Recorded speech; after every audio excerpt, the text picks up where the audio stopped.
Anyway, speaking of Apple, we mentioned this earlier. So Apple Car has been in talks and been rumors for some time. And what's interesting here is that Apple was first rumored to partner up with a South Korean company, and it was supposed to be Hyundai, which made sense since they're in the car manufacturing business. So they have the core competency to build a quality car. Now, whether it's a regular combustible combustion car or electric vehicle car, they can do it either or both ways, since Hyundai recently acquired, right, Boston Dynamic, right? So it made sense since they're not only creating their own electric vehicles, but having a, being more well versed in the AI technology realm gives them an advantage here. But seems to be that the partnership is not meant to be, since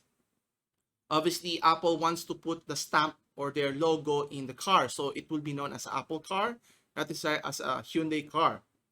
Obviously, based on certain disagreements, that didn't fall through. Instead, they've been looking at other car manufacturers, and the unlikeliest partnership was mentioned in this article. So they were looking in other car manufacturers, also in, I think, in Japan. They were looking at, I think it was Honda or I forgot which Japanese car maker, but it didn't pan out. But it came back to a South Korean company, but not a car manufacturer, but a used to be smartphone maker, but they also make uh, television OLED screens, which is LG. Now, question is, how are they able to make cars if they're known for making screens? Which in turn comes in the Magna company, which is known for making car parts for different car manufacturers. So Apple is betting that partnering with LG and Magna, the company, is the right choice for them to showcase their individual skills or core business. Apple's, design control in a sense, and LG's, technology in terms of screen, then Magna's capability in manufacturing cars here. So question is, will this bear fruit in the very near future? Let's see here. I think it was mentioned, how long will it take for them to produce the car here?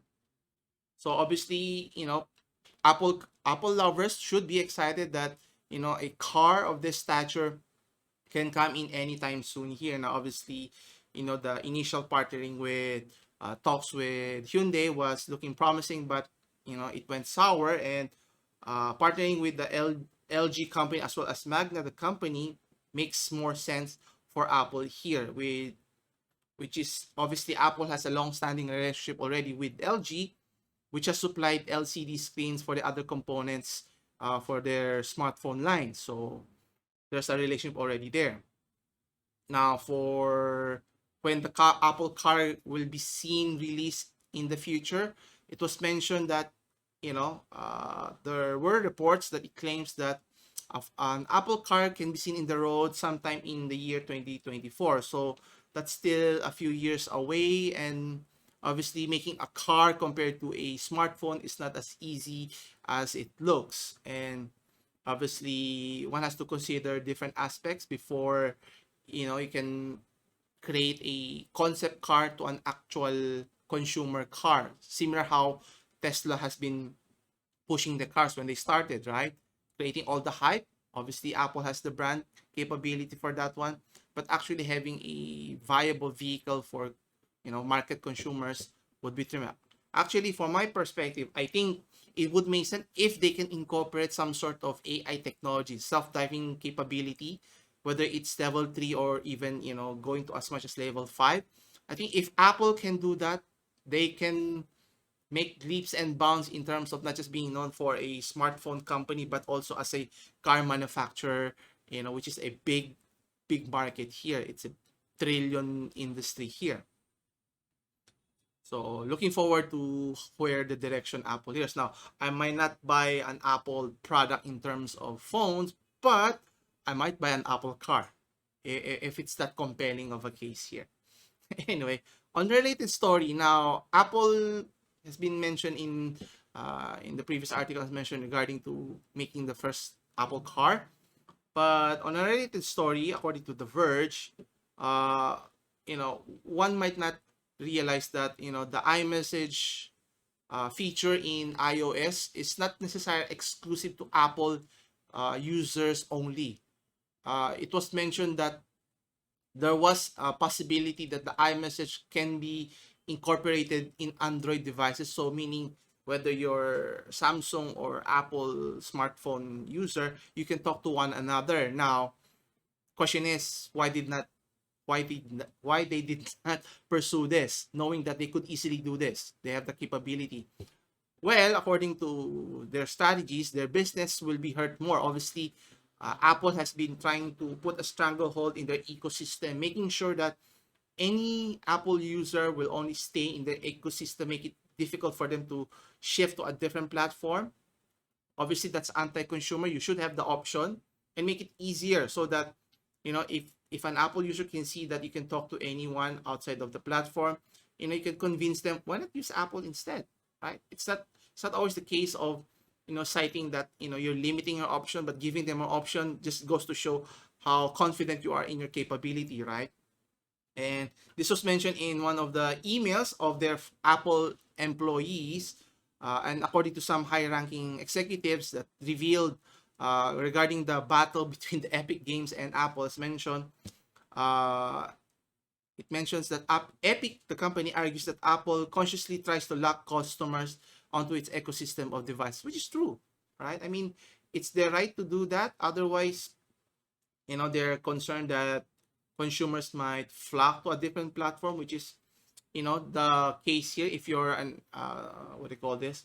If you're a Samsung smartphone user, are you more likely to shift to an Apple or vice versa?